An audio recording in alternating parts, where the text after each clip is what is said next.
Good morning, friends. Standard 10th, subject English, Unit 4, અને એમાં આપણે લેંગ્વેજ પ્રેક્ટિસ લઈ રહ્યા છીએ. ફંક્શન છે ડિસ્ક્રાઇબિંગ એક્શન.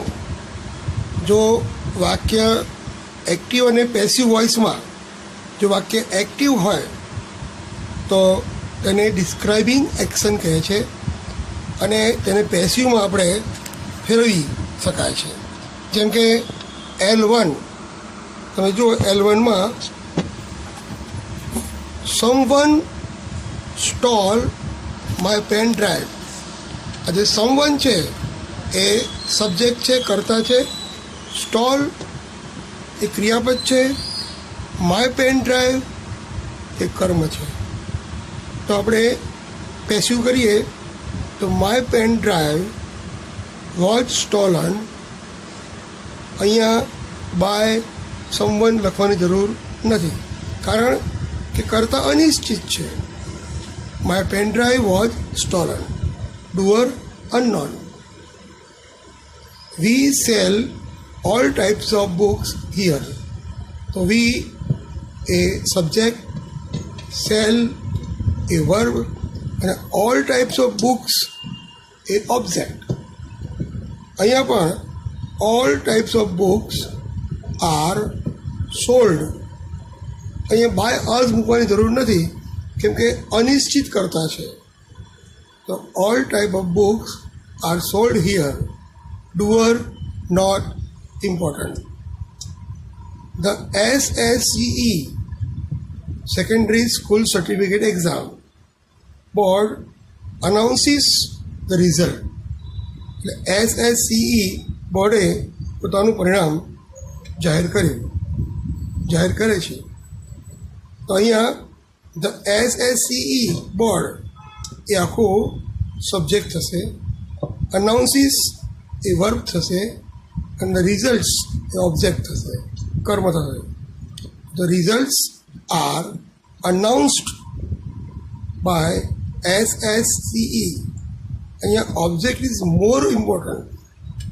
રિઝલ્ટ મહત્ત્વનું છે. એટલે અહીંયા આપણે બાય ધ SSCE લખીએ બોર્ડ તો વાંધો આવે નહીં. આમાં કરતાં નિશ્ચિત છે એટલા માટે. The principal will award a gold medal to Manisha. અહીંયા વિલ એવોર્ડ વાક્ય સાદા ભવિષ્યકાળનું છે.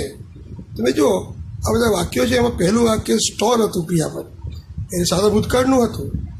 બીજું વાક્ય સેલ ક્રિયાપદ છે, એટલે સિમ્પલ પ્રેઝન્ટ ટેન્સ, સાદો વર્તમાનકાળ. અને ત્રીજું જે વાક્ય છે એ પણ સિમ્પલ પ્રેઝન્ટ ટેન્સ.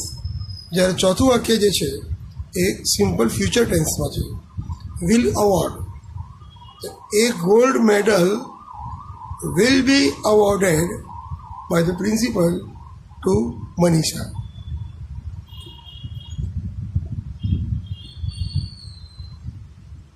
અહીંયા process is a more important. તો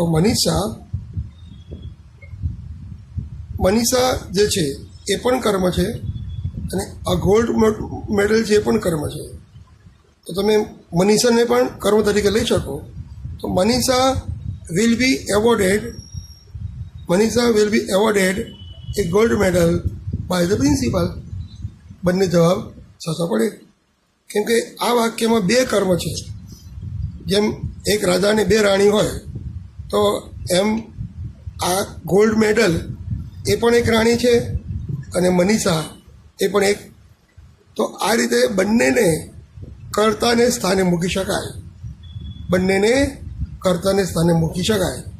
પણ જ્યારે એકને કર્તા સ્થાને મૂકીએ ત્યારે બીજું પોતાનું સ્થાન છોડતું નથી. હવે એના પછી The city disposes the waste material in the variety of ways. The city A subject છે, dispose એટલે વર્બ છે, the waste materials A object છે. The waste materials are disposed in a variety of ways. The waste materials are disposed in the variety of ways. અહીંયા કોણ કચરો ઉપાડે છે એ કરતાં મહત્ત્વનો નથી. તો ધ વેસ્ટ મટીરિયલ્સ બરાબર are disposed in a variety of ways. હવે અહીં તમે જોયું કે in some sentence doer is not required, કરતાં દર્શાવવાની જરૂર રહેતી નથી, specially in the notice of public places and instruction. જાહેર સ્થાનોએ જાહેર સ્થળે જે સૂચનાઓ લખી હોય એમાં મોટે ભાગે doer is not important, doer એ ઉપયોગી નથી. The clerk issues passbook here. મિત્રો અહીંયા તમે જોઈ શકો છો કે ક્લર્ક જે છે એ કર્તા છે, ઇસ્યુ એ ક્રિયાપદ છે અને પાસબુક્સ એ કર્મ છે. તો પાસબુક્સ આર ઇસ્યુડ હિયર. બાય વત્તા ક્લર્ક મૂકવાની જરૂર નથી. એ જ રીતે બીજું વાક્ય, the clerk books Tatkal ticket here.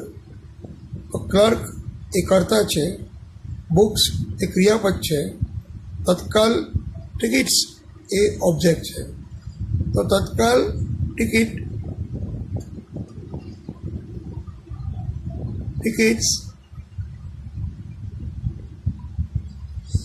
are booked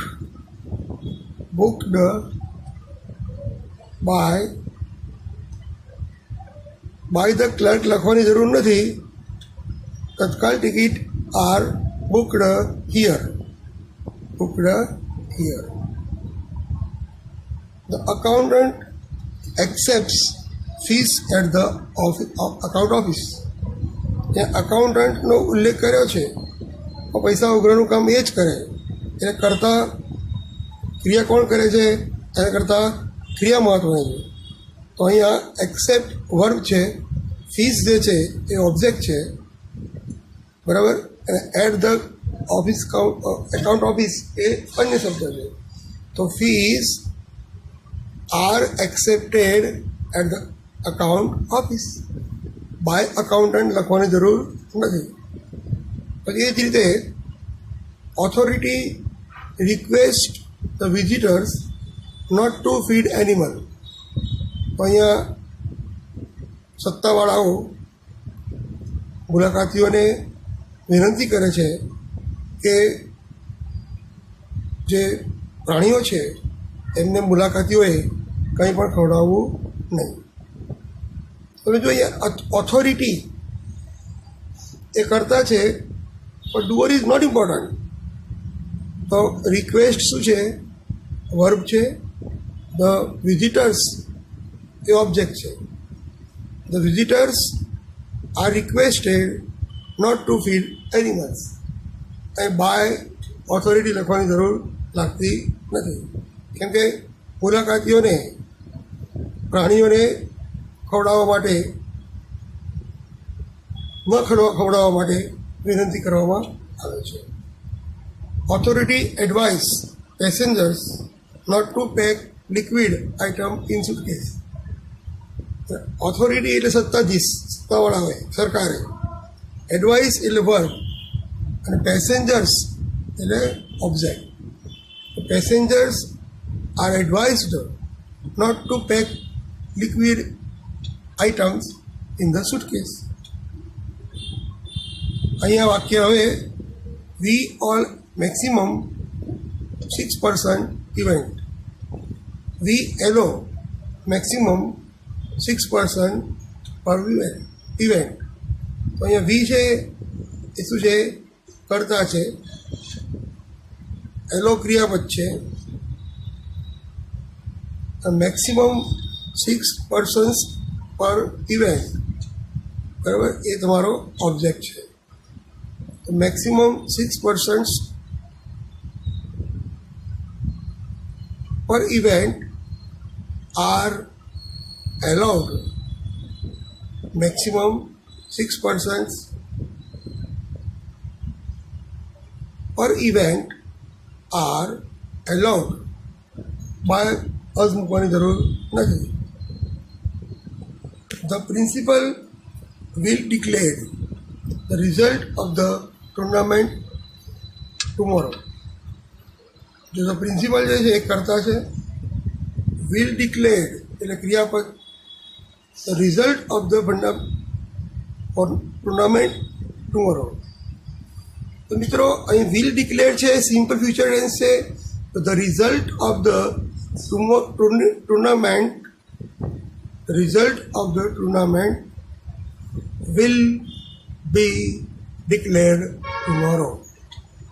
તમે જોયું કે પ્રત્યેક કાળમાં તમે જોઈ શકો છો કે કર્તા મોટે ભાગે ન ગણ્યા છે, અને અવગણીએ તો વાક્યના અર્થમાં સમજવામાં કોઈ ફેર પડતો નથી. હવે આપણે L3 પર જઈશું.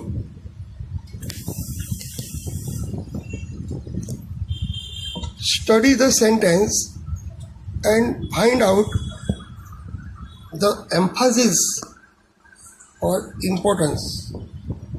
See how the places are changed when the doer is important and not important. Suppose a cat શું છે, સબ્જેક્ટ કરતા, કિલ્ડ શું છે, વર્બ, અને એ કેટ શું છે, ઓબ્જેક્ટ. તો a cat was killed by a rat. તો અહીંયા તમારે આ રીતે ક્રિયાપદ શોધવાનું છે, અને પછી તમારે ડુઅર, અને પછી રિસીવર, અને પછી એડિશનલ પદ. તો હું દરેકના પેસિવ આપણને આપ્યા છે, તમારે માત્ર એ લખવાના છે. જેમ કે જો પહેલું વાક્ય, આદિત્ય રાઇટ્સ પોએટ્રી. તો વર્બ શું આવશે? રાઇટ. બરાબર. પછી કોણ? તો આદિત્ય.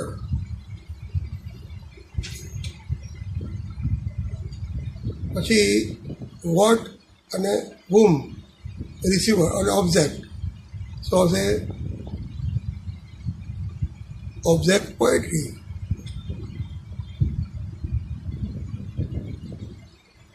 એડિશન. તો અહીં તમે જોઈ શકો છો કે poetry is written by Aditya. Poetry is written by Aditya. તો આ રીતે તમારે આપણને બધા જ વાક્યોનું પેસિવ આપેલું છે, તમારે એ ખાનામાં લખવાના છે. તમે જાતે કરી શકો છો.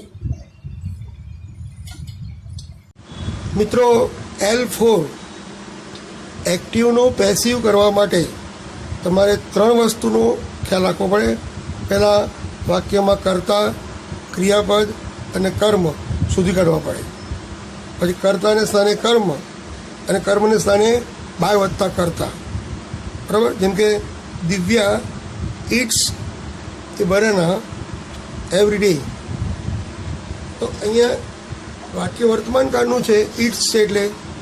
તો a banana is eaten by Divya every day. જવાબ તમને બાજુમાં આપેલો જ છે. નેહલ કરતા, રાઇટ્સ ક્રિયાપદ, લેટર્સ કર્મ. તો letters are written by Nehal. Javed wear a tie regularly. Javed નિયમિતપણે ટાઈ પહેરે છે. તો a tie is worn by Javed regularly. એ જ રીતે તમે જુઓ, we play cricket every Sunday. અહીંયા પ્લે આપણને આપ્યું છે, એ કરતા ક્રિયાપદ છે, અને કરતા આપણને બી આપેલો છે, અને કર્મ છે ક્રિકેટ. તો cricket is played by us every Sunday. Cricket is played by us every Sunday. હવે આપણે વાક્ય લઈશું સાદા ભૂતકાળનો. The principal closed the gates. The gates બહુવચન છે એટલે શું આવશે? Were. The gates were closed. The gates were closed by principal. Number 6. Chintu broke the window yesterday. ચિન્ટુએ ગઈકાલે વિન્ડો એટલે કે બારી તોડી. તો ચિન્ટુ વર્બ સબ્જેક્ટ છે, બ્રોક વર્બ છે, ધ વિન્ડો એ જે છે ઓબ્જેક્ટ છે. The window was broken by Chintu yesterday. જ્યાં બાજુમાં આપેલા જ છે. The children saw the movie. તો અહીંયા ચિલ્ડ્રન સબ્જેક્ટ છે, કરતા છે, સો ક્રિયાપદ છે, અને ધ મૂવી એ ઓબ્જેક્ટ છે. તો the movie was seen. The movie was seen by the children. They grew these trees a few years ago. So these trees are grown by them a few years ago. હવે એ જ રીતે simple future ટેન્સની વાત કરીએ તો એમાં 9થી માંડીને તમને 12 સુધીના વાક્યો આપ્યા છે. The principal will announces the winner tomorrow. મિત્રો, અહીં પ્રિન્સિપલ કોણ છે? સબ્જેક્ટ કરતા. વિલ અનાઉન્સ છે વર્બ, અને ધ વિનર્સ ટુમોરો એ અન્ય શબ્દ થાય. તો આપણે અહીંયાનું પેસિવ કરીએ તો અહીં જુઓ,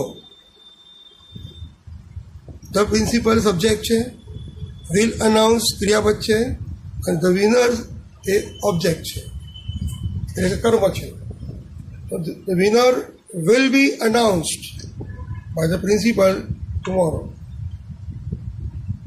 The winners will be announced by the principal tomorrow. Number 10. The president will deliver a lecture next Monday. તો અહીં the president છે એ સબ્જેક્ટ છે, will deliver એ વર્બ છે, એ લેક્ચર એ ઓબ્જેક્ટ છે. વાક્ય સિમ્પલ ફ્યુચર ટેન્સનું છે.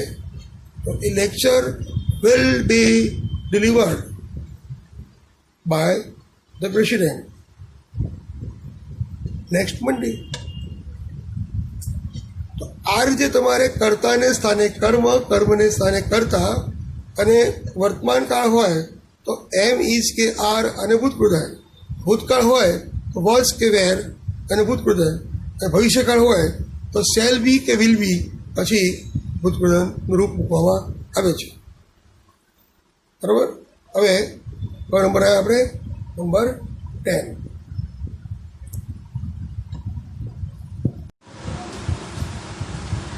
They will host the events next month.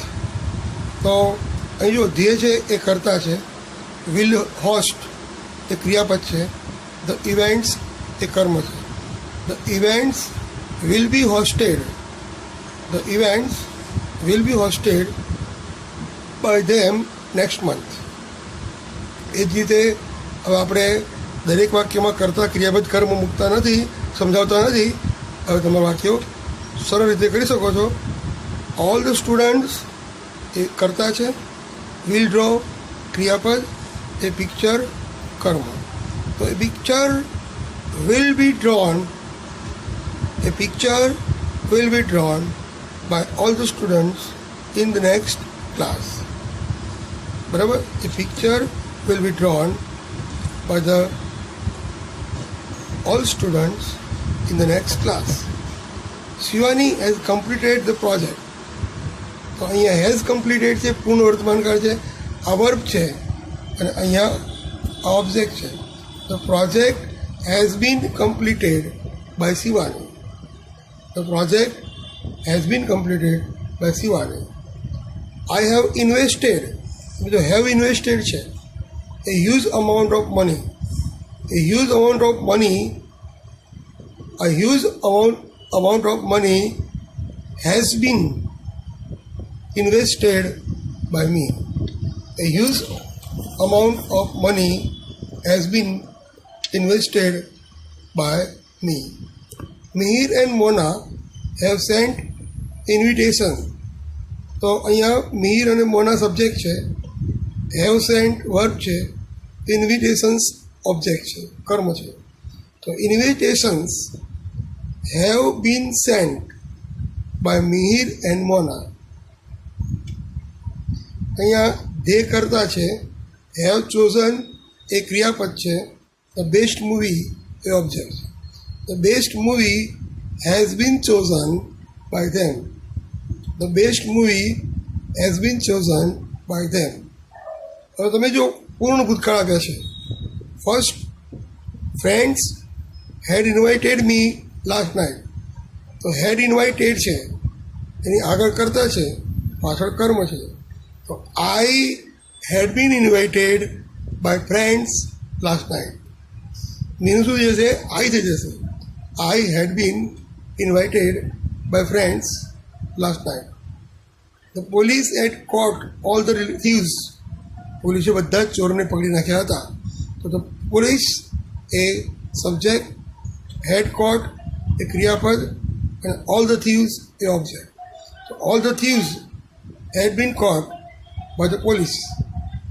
All the thieves had been caught by the police. એ જ રીતે last 10 students had submitted the assignment.